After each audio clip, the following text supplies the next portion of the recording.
Long before an American flag flew over this continent, a great civilization thrived along the Mississippi River. We call them the Mississippian people. They were not a single tribe but a collection of many communities all sharing a powerful culture. Their world was vast. It stretched from the Great Lakes in the north to the warm Gulf Coast in the south. This was a society of farmers, artists, and builders.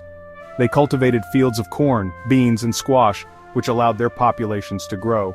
This food surplus was the foundation of their success, enabling them to build large towns and support a complex social structure unlike anything seen before in North America. Their influence was so strong that it shaped the lives of millions for centuries. The Mississippian way of life began around AD 800 and flourished for over 700 years.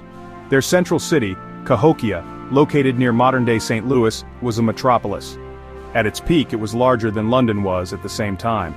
People from distant lands traveled to Cahokia to trade, to worship, and to be part of its grand society. They brought with them shells from the ocean, copper from the north, and stone from the mountains.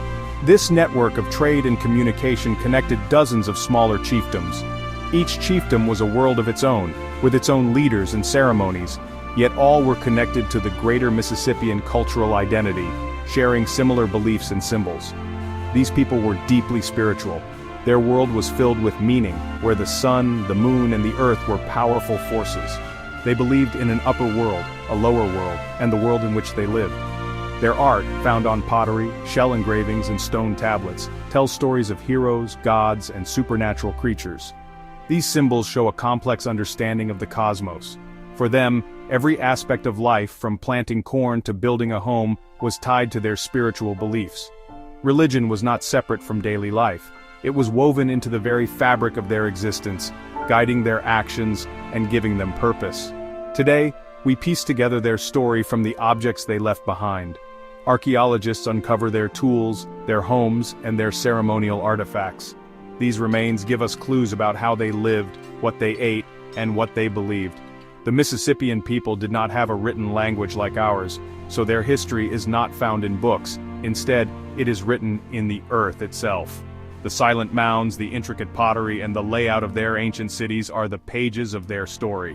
We study these clues to understand the triumphs and struggles of this magnificent and mysterious American civilization, a culture that rose, thrived, and eventually faded into history.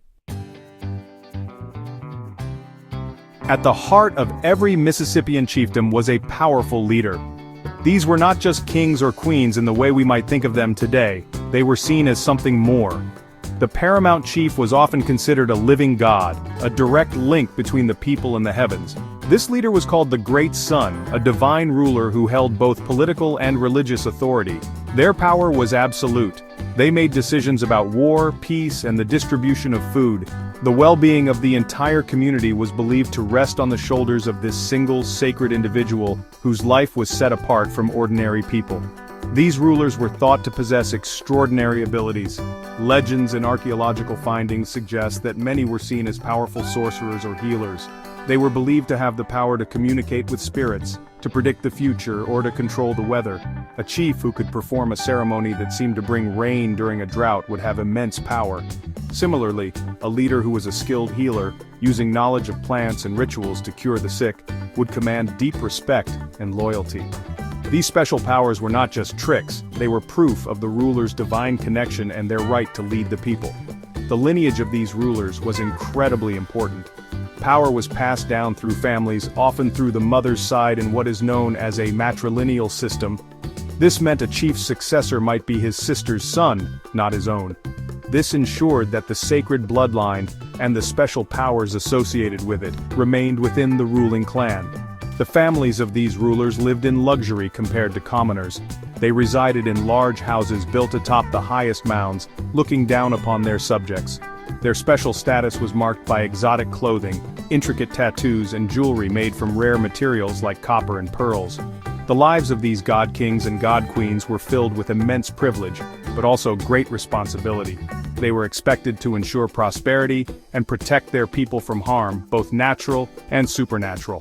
When a ruler died, their passing was a momentous event. They were often buried in elaborate tombs within the mounds, surrounded by symbols of their power. Sometimes, family members and servants were sacrificed and buried with them, believed to be accompanying their leader into the next world. This practice shows how deeply the people believed in their ruler's divinity and the importance of their journey into the afterlife. The most visible legacy of the Mississippian people are their monumental earthworks, often called mounds. These are not simple hills of dirt, they are carefully constructed pyramids, built by hand over many generations. Thousands of workers would carry basket after basket of soil, clay, and sand to create these massive structures. Some mounds were conical or ridge-topped, used for burials. Others were large, flat-topped platforms. These platform mounds served as the foundations for important buildings, such as the homes of chiefs, temples, or council houses. They lifted these structures toward the sky, separating the sacred and the elite from the everyday world below. The largest of all these pyramids is Monk's Mound, the centerpiece of the ancient city of Cahokia.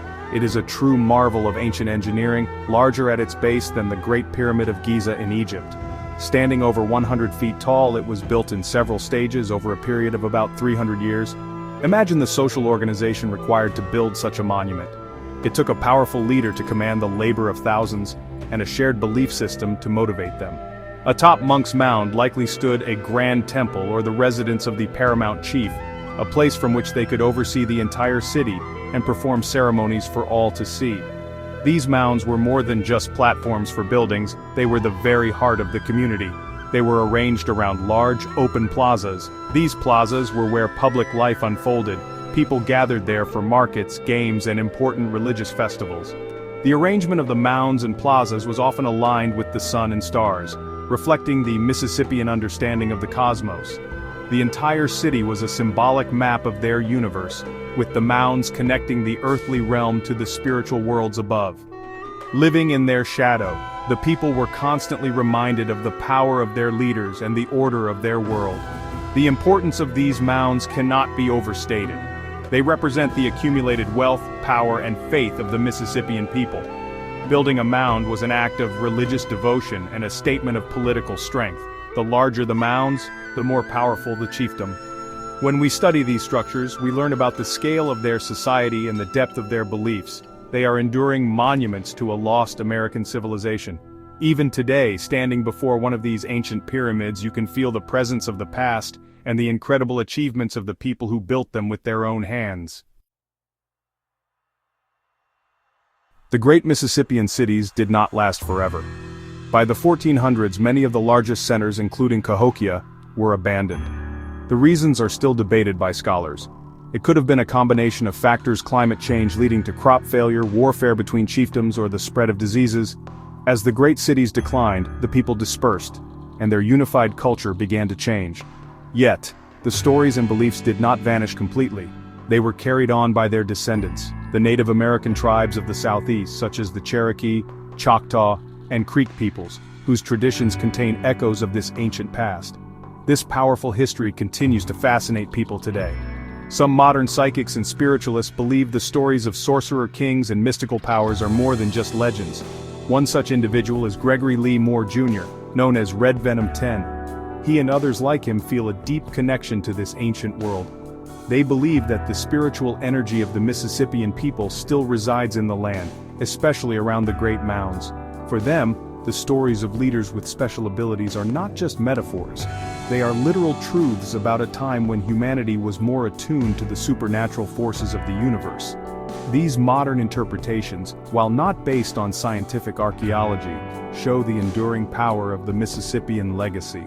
They speak to a human desire to connect with a past that feels more magical and mysterious than our own time. The idea that ancient rulers could heal the sick or command the elements is a powerful one. It suggests that there are hidden potentials and lost knowledge waiting to be rediscovered. These beliefs, held by people like Red Venom 10, keep the spirit of the Mississippian sorcerers alive in the modern imagination, blending history with a sense of ongoing mystery. Imagine a final ceremony as the age of the great cities came to a close. On a cool evening atop a lesser mound, a small group gathers. The last shaman chief, an old woman with eyes that have seen the world change, prepares for a final ritual. She does not pray for a return to glory but for the safe passage of her people's spirit into the earth and into the future. With a chant, she buries a sacred bundle of feathers and carved stone in the ground. As the fire dies down, a silent understanding passes among them. The city of mounds may be left behind, but their power, their knowledge, and their essence will not be lost. It will simply wait, sleeping in the earth until a time when its story needs to be told again.